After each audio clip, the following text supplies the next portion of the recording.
Abuso e exploração sexual infantil é um tema extremamente necessário, só que a gente nunca sabe o jeito certo de falar sobre isso. E tem mais, a gente nunca acha que vai acontecer no nosso núcleo. Só que eu quero te contar uma coisa.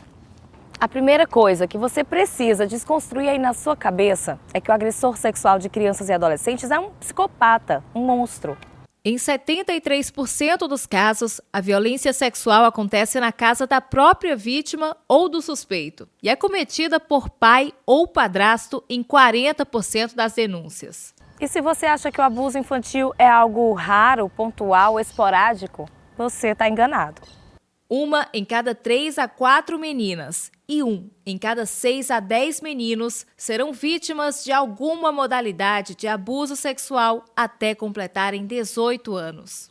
Manter as nossas crianças seguras e protegidas, garantir uma infância longe de traumas e repleta de boas memórias é o maior ato de amor que pais, mães e cuidadores podem oferecer.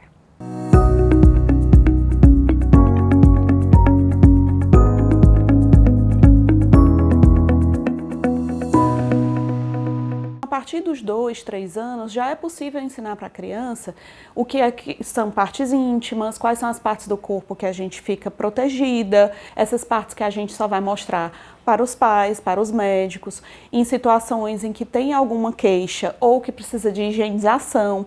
Então a gente vai usar aqueles nomes das partes íntimas como os pais já estão acostumados a chamar. A gente pode usar o momento de um banho, o momento da troca de roupa, para puxar o assunto e explicar aqui, ali, essas são as partes íntimas.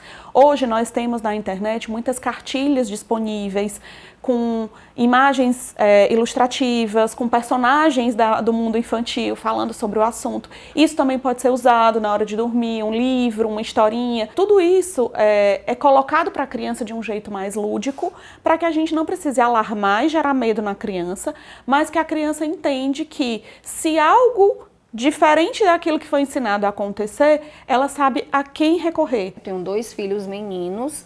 Então, nós conversamos muito, temos uma conversa muito aberta para que eles possam sempre nos sinalizar se algo está acontecendo com eles, né?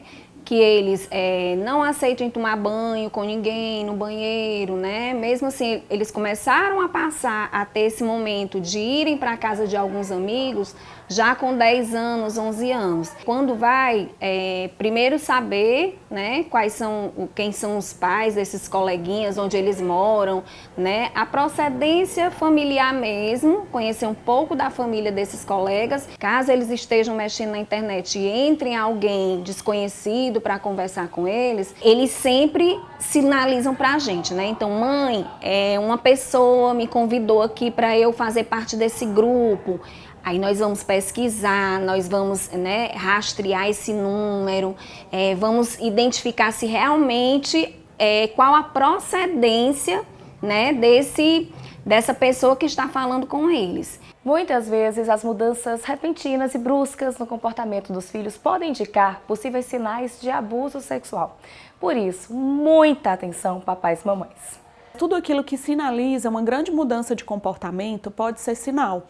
Então, a criança que regride, então ela já tinha passado pelo desfraude, volta a fazer xixi na cama, volta a não conseguir usar o banheiro. Aquela criança que já tinha evoluído em processos de autonomia, de desenvolvimento, e aí ela tenta regredir, ela já dormia sozinha e pede a voltar para dormir com os pais, tem terror noturno, acorda com pesadelo. Aquela criança que era bem extrovertida, de fácil socialização e começa a ficar retraída, ou o contrário, aquela criança que era retraída e começa a ficar muito verborrágica, fala demais, mas com uma fala muito ansiosa. A criança que ia bem na escola e começa a ir mal.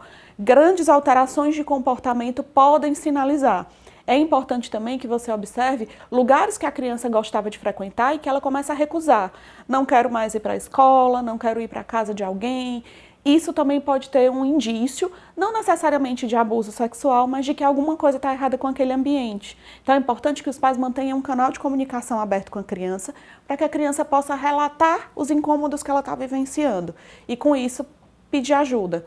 Alexa, o que fazer em casos de exploração sexual infantil? O Disque 100 recebe denúncias anônimas de forma gratuita, de qualquer parte do Brasil.